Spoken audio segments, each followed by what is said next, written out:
Good evening. I'm certified meteorologist Nick Kelly checking in on this Sunday, March 5th of 2017. Needless to say, it was cloudy again and it was windy again. Despite the wind, we had a bit of a cooler day around here with highs struggling to get to 60 degrees. We'll try and turn a little warmer tomorrow, but we could also see rain chances work back in, even maybe a possible severe threat as we work into late Monday.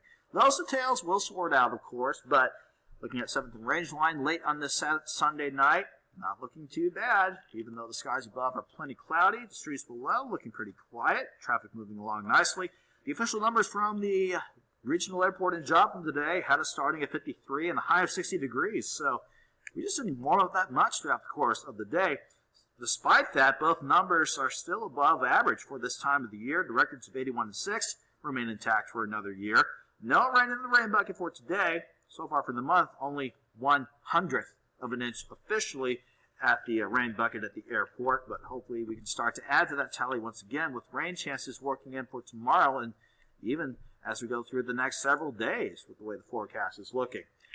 At 11 o'clock or after 11 o'clock on this Sunday night, 11:11 according to this map, most spots were sitting near 60 degrees on the Kansas and Oklahoma side, while the Missouri side mainly has mid to upper 50s, maybe a few lower 50s as you work closer to Table Rock Lake, but with the cloud cover locked in for the rest of the night and the south breeze that'll be at it, I don't think we'll cool down that much. We'll only see afternoon or make that morning lows drop back into the maybe the mid-50s, maybe as cool as 55 if we don't hold steady as we go throughout the rest of the night. For the most part, though, we have kept things dry around here to wrap up our Sunday. More moisture to the south of us, kept the better rain chances south of us. Some more moisture we'll try to work in overnight. That could result in a stray shower or two or three. I think most of you for the morning drive, whether it's to work or the kids heading back to school, most of you should be dry as you start your Monday out. With the wider view of things, though, I'm watching two systems that'll change our weather up, especially for tomorrow. First and foremost, this upper-level low sitting in the northern parts of Nevada. Even though this upper-level low wants to track mainly north of us as we go into tomorrow, that'll encourage our next system at the surface to move along, especially this cold front, draped across the Rocky Mountain Range from Montana, working all the way back through southern parts of California. That's going to be the cold front that will head our way as we go into Monday. And once that front starts to work with the setup that we'll have in place, mainly a warmer setup with good winds at the surface, not to mention more moisture, and a few thermodynamic variables in play, we could certainly see a bit of thunderstorm activity late Monday. Even it could result in some severe weather. In fact, I'll hide the webcam so we have a full view of the thunderstorm risk map, our severe threat, as we go into late Monday afternoon and into Monday night. For most of us, from the Flint Hills on to the east, the low severe threat covering much of the area. Then it picks up to an elevated threat from Lebanon, Springfield, Marshfield, Halltown, Mount Vernon, Monette, areas south and east of Stark City, Newtonia, Neosho, east of I-49, and heading back to Table Rock Lake. No matter where you sit on this map, going into Monday afternoon, late Monday afternoon, and into Monday night, that is when we'll have to keep an eye out for strong to severe storms. It could start as early as 4 o'clock in the afternoon on the Kansas side, and then eventually work its way south and east, and hopefully we'll have this possible severe threat out of here by midnight going into your Tuesday morning. If we get the strong to severe storms for your Monday afternoon into Monday night, the main issue should be high wind and large hail, pretty much what we dealt with our last bout of thunderstorms and severe weather late last Tuesday and going into early last Wednesday morning. Can't rule out a random tornado or two or three, though, and even some pockets of heavy rain, but the way things are looking for now, it's looking like a wind and hail issue with the strongest of the storms that we could see going into late Monday.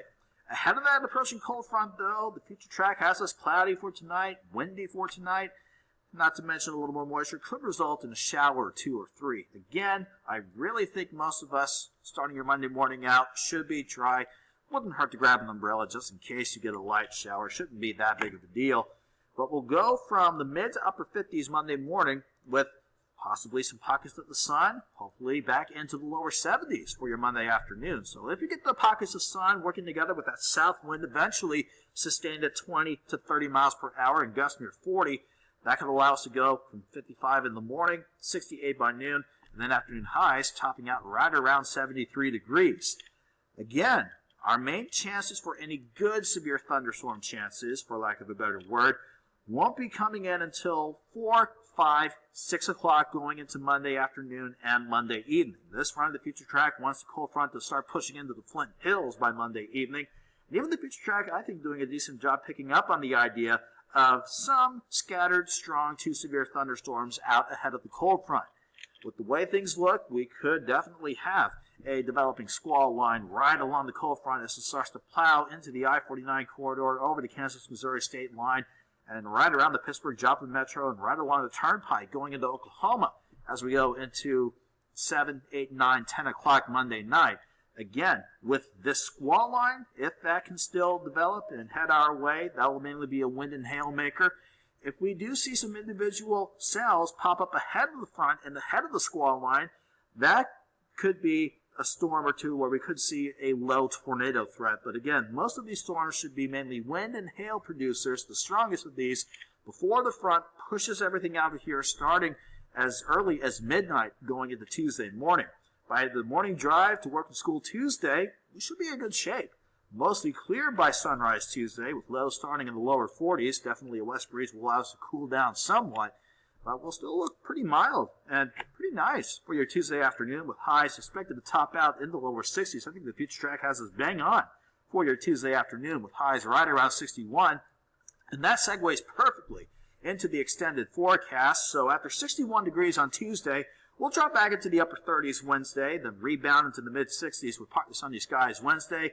Then another system wants to set up shop and work in as we go into Thursday, Friday, and Saturday. If we can get that storm system to stay around, that could be much needed rain that we could certainly use around here. Regardless, rain or shine, upper 60s to near 70 Thursday and Friday, mid-60s Saturday, and we'll try and trend drier and partly sunny as we go towards 61 degrees on Sunday. Don't forget, this coming weekend, late Saturday, early Sunday, we spring forward.